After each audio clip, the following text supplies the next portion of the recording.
One winter's night, when a cold wind blew, the engines found it hard to sleep.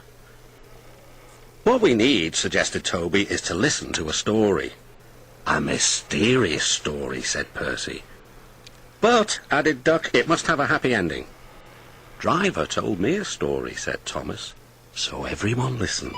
"Once upon a time," began Thomas, "there were 3 little engines who lived in their own little shed on their own little railway. Their names were Duke, Stuart, and Falcon.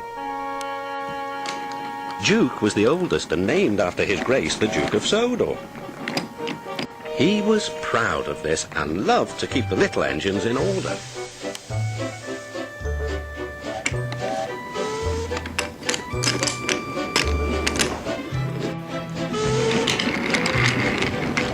Whenever they did anything that Duke thought wrong, he would say, "That would never suit his Grace." Other engines came and went, but Duke outlasted them all. Stuart and Falcon used to call him Granpuff.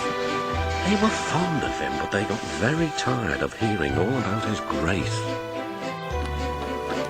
Sometimes they would tease him and chant, "Engines come, engines go, Granpuff goes on forever."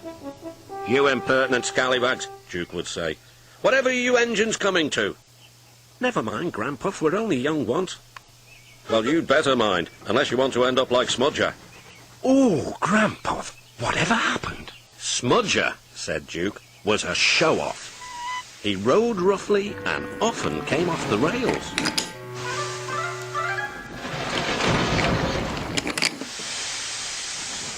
I warned him to be careful, but he took no notice." "Listen, Dookie, who worries about a few spills?" "We do here," I said, but Smudger just laughed. Until one day, manager said he was going to make him useful at last. Smudger stopped laughing then. "Why? What did he do?" "He turned him into a generator. He's still there behind our shed. He'll never move again." After that, Stuart and Falcon became really useful engines, and all 3 were happy together for many years.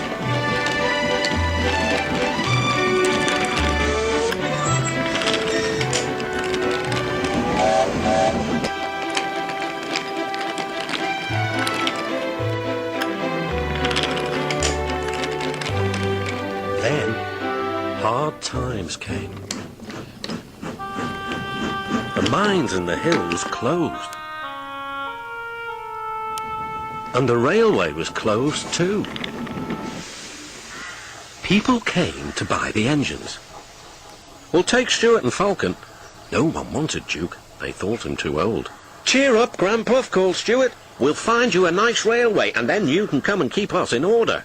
They tried to be brave and cheerful, but no one really thought their dreams would come true. Duke's driver and fireman oiled and greased him one last time.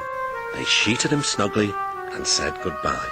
They had to go away and find work. Duke was alone. "Oh well," he sighed, "I'll go to sleep. It'll help pass the time."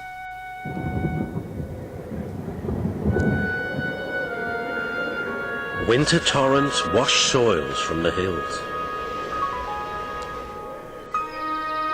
Trees and bushes grew all around.